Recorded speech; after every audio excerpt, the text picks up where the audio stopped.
Kemi gjendjen aktuale ku jo domosdoshmërisht hynë gjitha borxhet e këqija, nuk janë gjitha borxhet këqija, është 31.8 milion euro.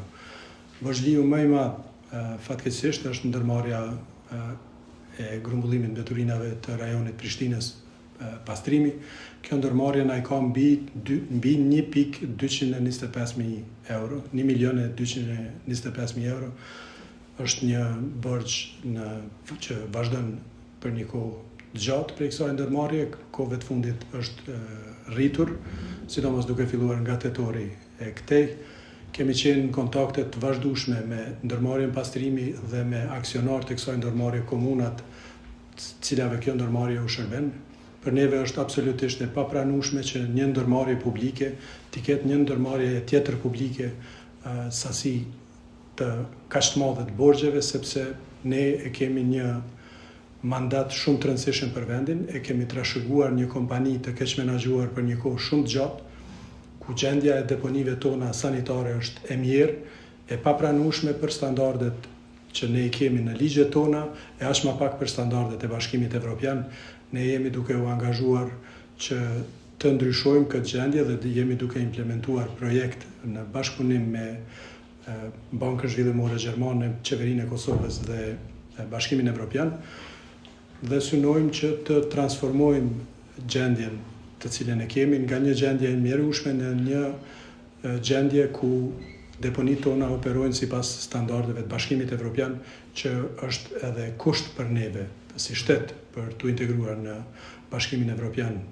Por gjendja të cilën ne e kemi me borxhet e posaçërisht me borxhliun pastrimi është e papranueshme dhe është pengesë shumë e madhe që ne t'i kryejmë planifikimet dhe investimet e nevojshme për të adresuar situatat emergjente që ne i kemi për deponi. Ne kemi pas disa raste edhe në vitet e shkuara dhe tash që e kemi mbyll portën për klientë që nuk kanë pagu. Ne ofrojmë shërbim, përderisa ne jemi ndërmarrje publike, ne jemi në njëjtën kohë edhe shoqëria aksionare, dhe synimi i shoqërive aksionare është që të rritet vlera e kompanisë. Ne nuk ofrojmë shërbim për klientët të cilët nuk paguajnë. Kemi qenë në kontakte të vazhdueshme me pastrimin dhe që një vit jemi duke bërë kontrata 1 mujore, 2 javore, 3 mujore, me negociatat vazhdueshme me ta dhe marrëveshje të vazhdueshme të përsëritura me ta, ku ata zotohen që do të paguajnë borxhin, do ta sjellin borxhin në zero. Të njëjtat fjalë kemi edhe nga komuna e Prishtinës, që është aksionari më i madh, por edhe nga komuna tjera, por kjo deri më tani nuk ka ndodhur. Fatkeqësisht. A keni dhënë deri afat?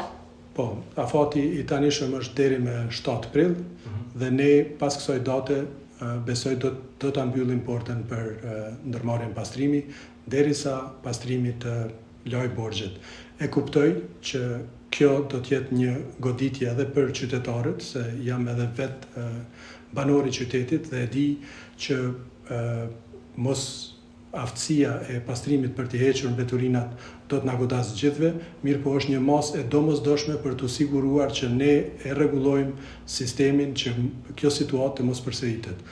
Është e paarsyeshme, e pakuptueshme, e patolerueshme që ndërmarrjet publike t'i kenë njëra tjetrës nivele kaq të larta të borxheve.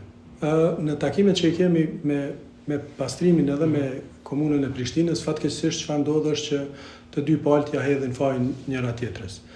Për neve ne nuk kemi probleme me pastrimin, as me komunën e Prishtinës. Ne e lëshojmë një fakturë mujore e cila duhet paguhet.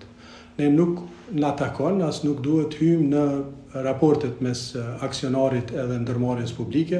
Për neve është e rëndësishme që ky problem të gjejë zgjidhje.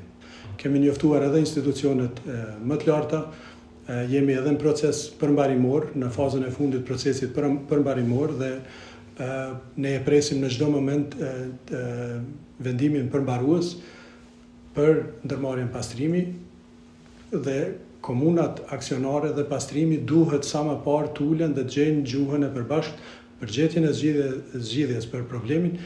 Është e pakuptueshme dhe e patolerueshme që të vazhdohet me këtë situatë. Kemi probleme të ngjashme edhe me ndërmarrjen pas tërtia, që është e rajonit të Ferizajit. Borxhi i tyre tani ka arritur në 251.000 euro. Edhe me këtë ndërmarrje kemi kaluar në kontrata mujore, në komunikim me ndërmarrjen dhe me komunat, dhe fati i njëjtë do ta gjejë edhe rajonin e Ferizajit nëse nuk gjejnë zgjidhje mes vete që të mbulohen borxhet.